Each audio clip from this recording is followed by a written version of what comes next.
Claro que sí, presidente, con su permiso, a los medios de comunicación, a todas, a todos los que nos escuchan, en representación del grupo de trabajo integrado por los diferentes titulares de las distintas dependencias e instituciones que hoy nos acompañan aquí, el titular de la Secretaría de Hacienda, del SAT, de la Procuraduría Fiscal, del Instituto Mexicano del Seguro Social, del Infonavit y de la Consejería Jurídica. Hoy, presidente, presentamos una propuesta que permita resolver el problema y los abusos de la subcontratación. La subcontratación ha sido un tema muy discutido, aún no resuelto, a pesar de que se han hecho y realizado distintas acciones, siguen incrementando y siguen aumentando los abusos. Partimos de un principio, que es que el trabajo es un derecho y un deber social, no es una mercancía, y por ello proponemos una reforma integral en beneficio de trabajadores, de empresas que sí cumplen, de los institutos de seguridad social y de la hacienda pública, que finalmente es el presupuesto de todas y todos los trabajadores. Como bien comentaba el presidente, la subcontratación es un mecanismo que ha venido afectando a los trabajadores y a la hacienda pública. En el caso de las principales afectaciones de los trabajadores, una se encuentra depositada en el subregistro de los trabajadores en el Seguro Social, es decir, se inscriben a los trabajadores por debajo de sus salarios reales. Esto tiene una afectación en sus pensiones. Los trabajadores acaban jubilándose con salarios muy por debajo de lo que ganan durante su vida laboral, afectaciones en los fondos, en sus fondos de vivienda, y también afectaciones en las liquidaciones e indemnizaciones frente a despidos, licencias de maternidad o accidentes e incapacidades.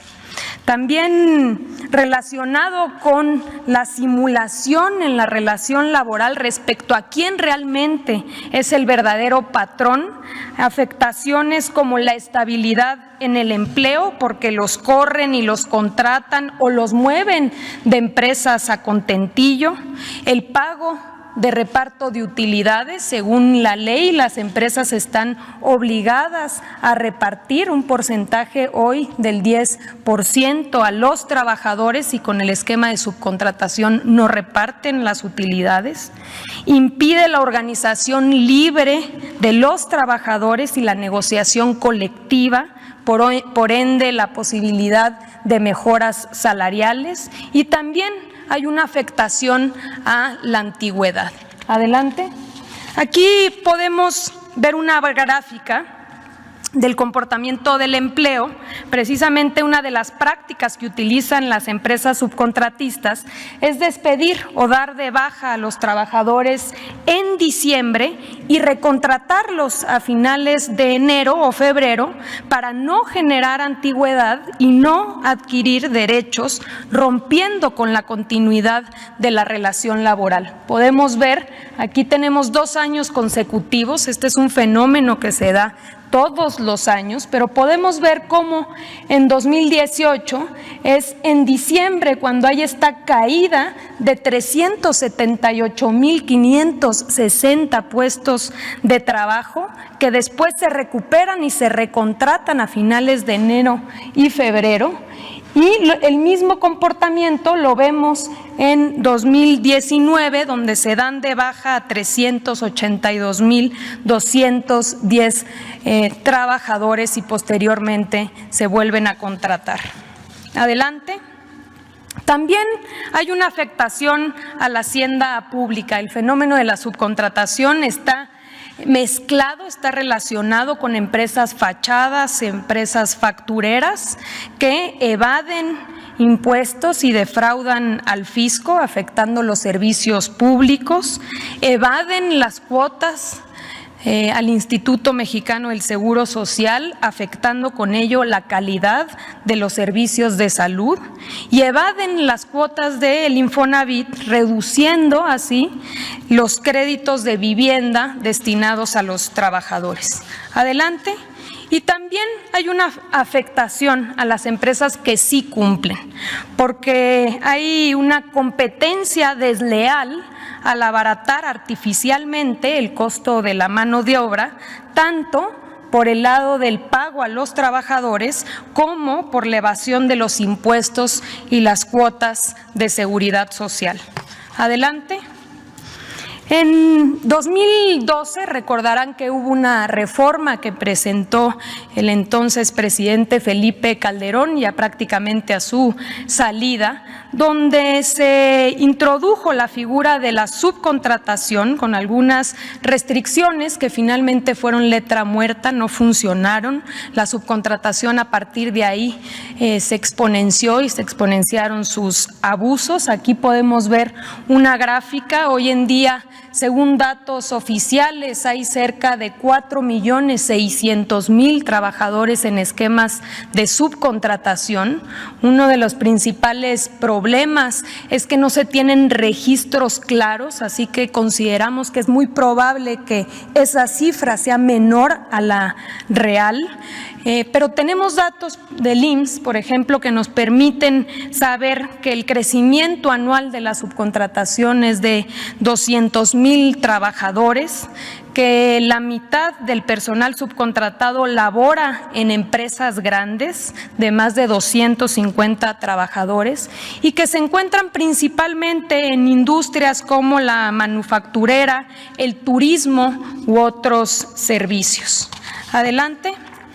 A partir del primer día de esta administración, hemos realizado y conformamos un grupo interinstitucional, una coordinación entre las diferentes dependencias, la Secretaría del Trabajo, el SAT, el Infonavit, la Procuraduría Fiscal, la Unidad de Inteligencia Financiera y el Instituto Mexicano del Seguro Social, que nos permitiera compartir información y ser mucho más eficientes y eficaces en la detección de estos abusos. Se han hecho varios operativos, hay sanciones y procedimientos, tanto administrativos como penales, en curso, pero quizá lo más importante es que nos permitió entender el modus operandi.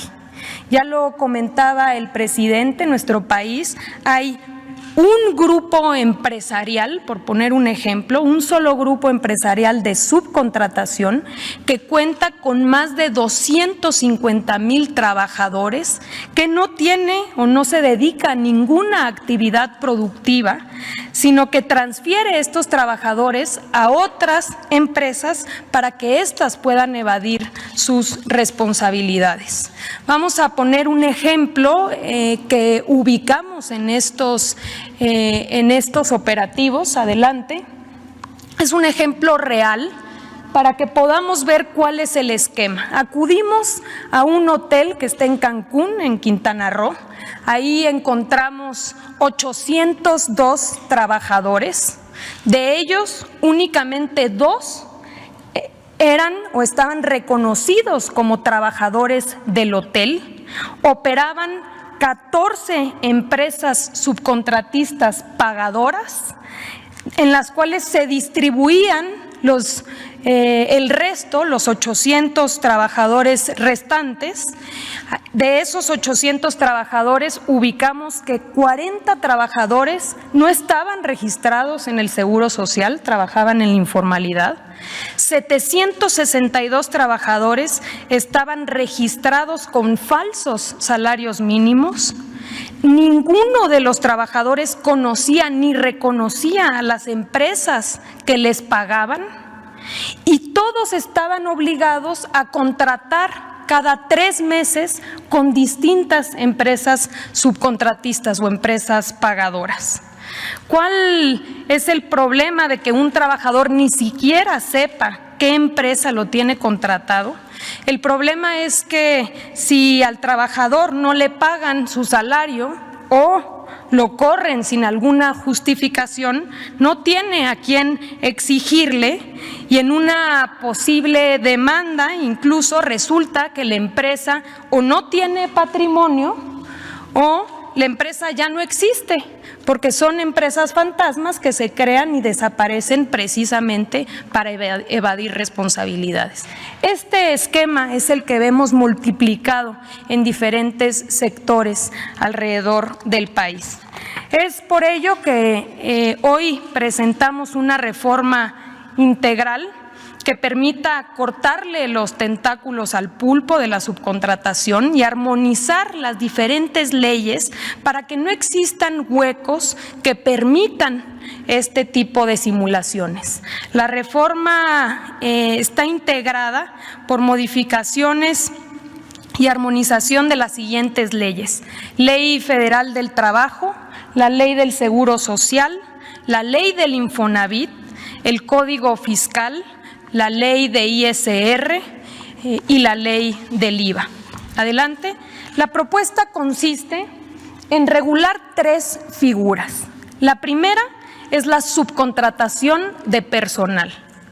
La segunda son los servicios especializados y obras especializadas.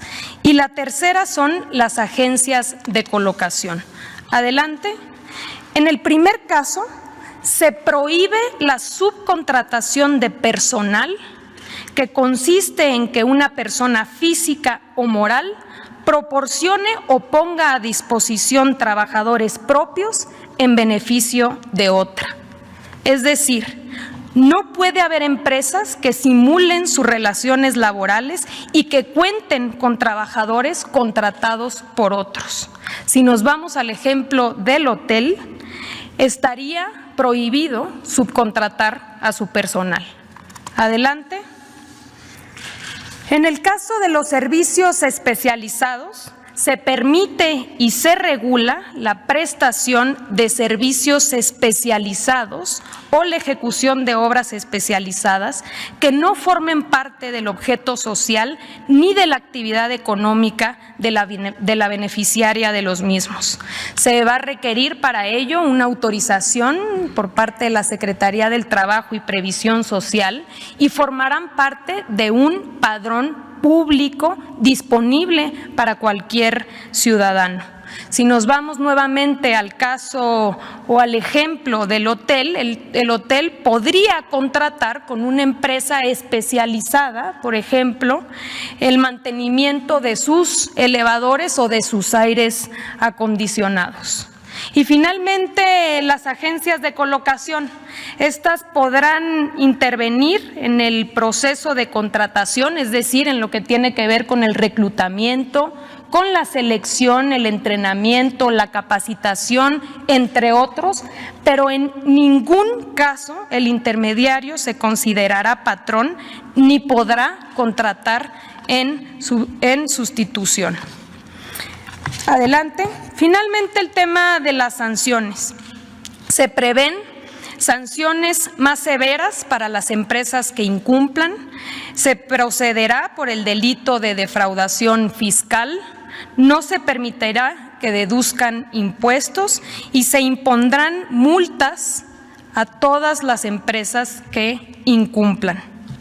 Señor presidente, estamos seguros de que esta propuesta, de ser aprobada por los legisladores, va a permitir que podamos ir construyendo un mercado laboral más equitativo, más equilibrado, más justo y más productivo. Es todo, presidente.